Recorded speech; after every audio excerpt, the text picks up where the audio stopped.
What's going on, people? It's Baba Will, and I'm going to take some time right now to talk about how it's important to understand that we reap what we sow. We reap what we sow. You know, it's interesting how, oftentimes when you talk about success, right? When you talk about success and you talk about, trying to accomplish certain goals and complete and attain certain goals,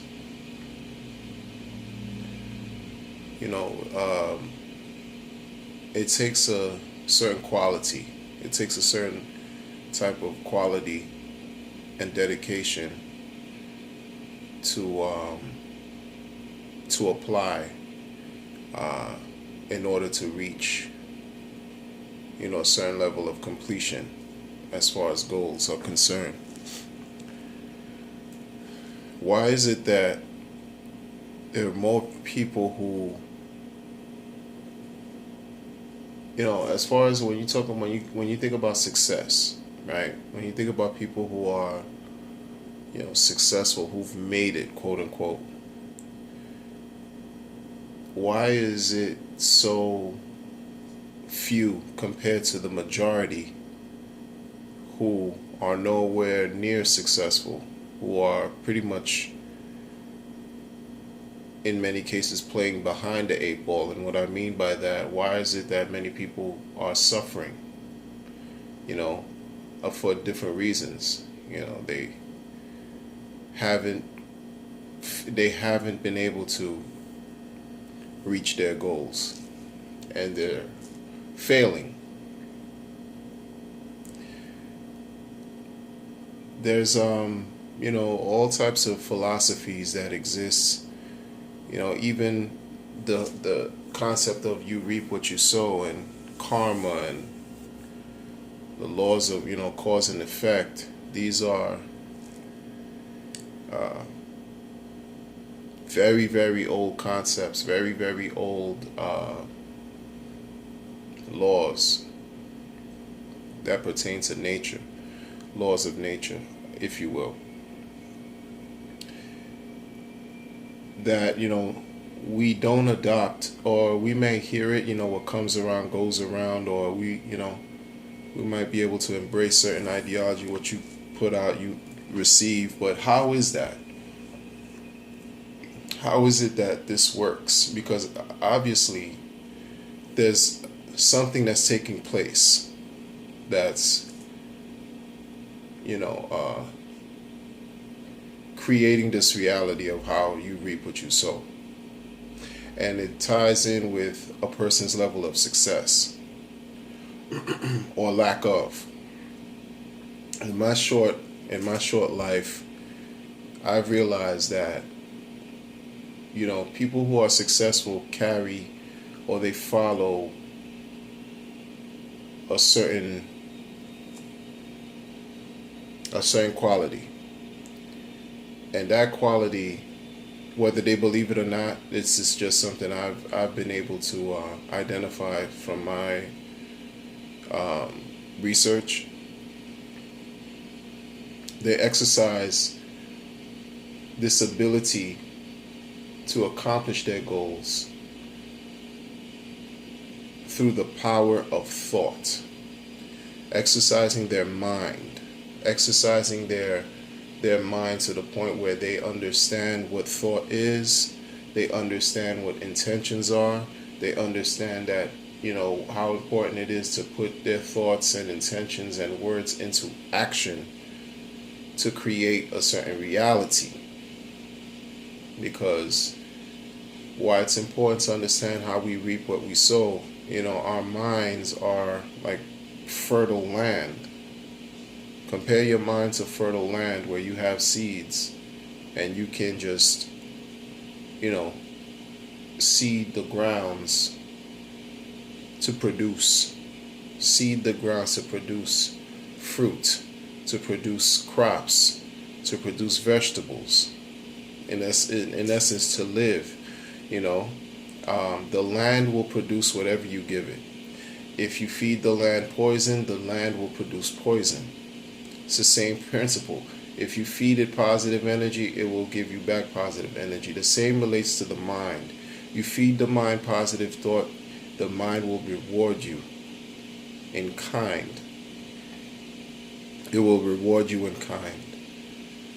You know, these and this is not about something that's make believe or it's fairy tale. This is, real. People who have succeeded in life, who've remained dedicated and who are disciplined and have been able to adopt a certain level of understanding, know that the power of thought is magnificent. The power of the mind is divine. You couple those things, you tie in those ideas or those ideals with your persistence in knowing that things will come to fruition by way of having faith, then there's nothing that you want that you essentially can't have, especially if it's from a positive standpoint. We know, many of us know what it's like to fail miserably. We've mastered how to fail. We've mastered how to look at things from a negative standpoint. We've mastered how to play behind the 8-ball. We've mastered how to constantly reach, and feel like failures and feel like we never get to the finish line. We've mastered those things. Now it's about reconditioning ourselves and our thought process. You change your thought and you could pretty much change your life. You change your thought and you change your life. And the same applies to relationships. If you surround yourself with people who can't really understand your goals, can't really understand your views, they don't really buy in or support what you're trying to do as far as excel in life, you're trying to go places, you're trying to create opportunities for yourself and others, and create something for yourself and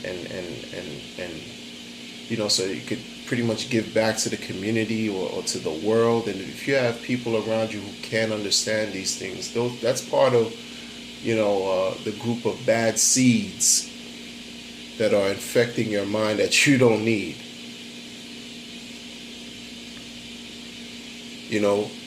Many of sages and wise people believe you are what you think.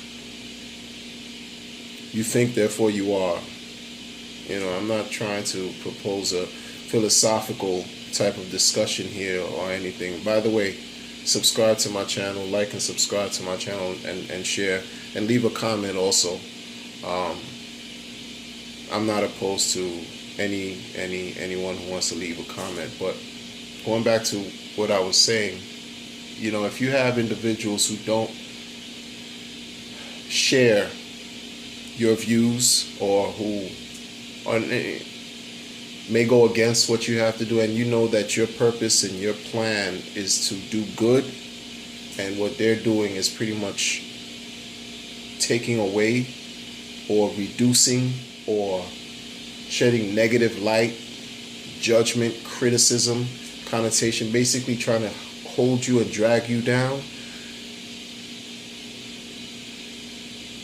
I'm gonna let you answer that, because if it's not adding any progress to your life, if it's not generating some type of beneficial outcome, then what's the sense? Many people are successful, do things because they understand that if you want to progress in life, part of that progress, part of the build-up involves you serving people. Like, you have to be able to give of yourself and not really concentrate on the return, because you reap what you sow. Whatever you put out, you're going to get back tenfold. So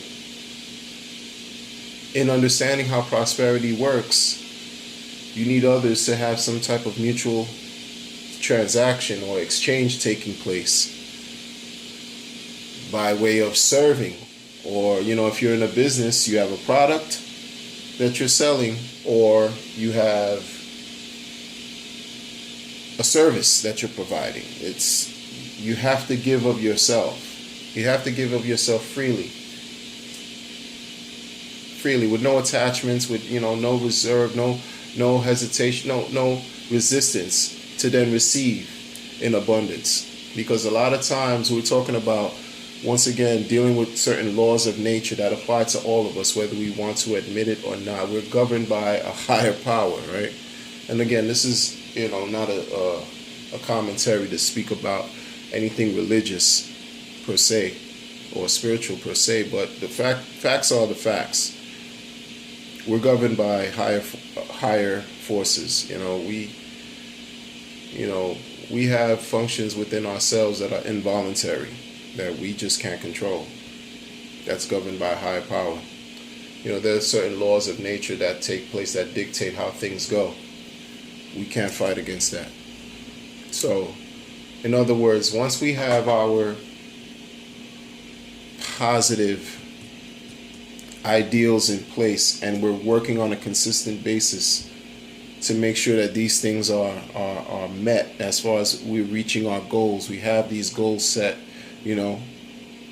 on a consistent basis, and we have the faith in knowing that things are going to resolve the way that they're supposed to resolve by allowing the higher power to take care of everything, then we're in great shape, and not have to worry about connecting with people who may not see your view or your vision, because the universe has a way of helping you to attract what you need, especially if you put that positive energy out there.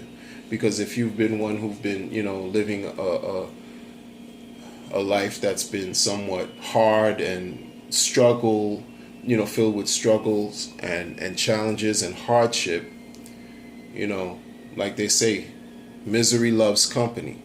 You might be around people who are also experiencing hardship, but they don't see a way out. But if you can, you're working towards building yourself on a day-to-day, regular, consistent basis where, your positive actions, your positive thoughts, and your work become second nature because you're doing it on a repeated basis. Guess what? Success loves company too. You will also meet people who are like-minded as you and who will be able to see your vision, and you'll find inspiration with them and they'll find inspiration with you, and it just grows. It grows. You can help others do the same. People will want to duplicate what you're doing or follow your lead, in becoming successful. And success is subjective. Success with someone might mean becoming rich. Success with someone else might mean there being a truck driver, but that's something that they chose to do. Success might mean for someone that they'd like to, teach, or want to be a writer, or a singer, a musician, or athlete, a lawyer, doctor. The list goes on. As long as it's something that they wanted to do, that's from their heart and soul, then they're successful. And this is what it's about. And pairing up with people having positive interactions with people, positive relationships, can also allow you to foster and strengthen beneficial bonds and ties that also will help propel you to reach your goals. Because you never know how far and wide your dreams can go. But again, and I've read this somewhere too, a lot of things that we place value on, as far as material things and material items, really have no purpose in our lives. They really have no purpose in our lives. We can always replace whatever we lose that's on a material level. 9 times out of 10 we could replace these things, over and over and over and over again. You lose a car, for whatever reason, you can buy another car. You lose a home, you can buy another home. You lose a fortune, you could, guess what, build another fortune. But one thing that we can't lose, that we have, that's priceless, is ourselves. We can't buy ourselves. We can't buy our minds. We can't buy our hopes, our dreams, our aspirations. You know, we can't buy these things. These things are given to us. You know, we have the ability, we have a mind, the greatest supercomputer in the world that can help us, create whatever it is that we want. And that's priceless. So let's exercise our minds to help reach our goals, fortify our dreams, help reach our goals. For to actually counteract the majority, to pretty much counteract what's out there, which is how there's such a wider group of people who are, suffering, who are failing, and there's just a very small minority who are successful. Let's jump on the success wave. Like, share, and subscribe my videos. Please leave a comment, and I'll see you soon. Be well.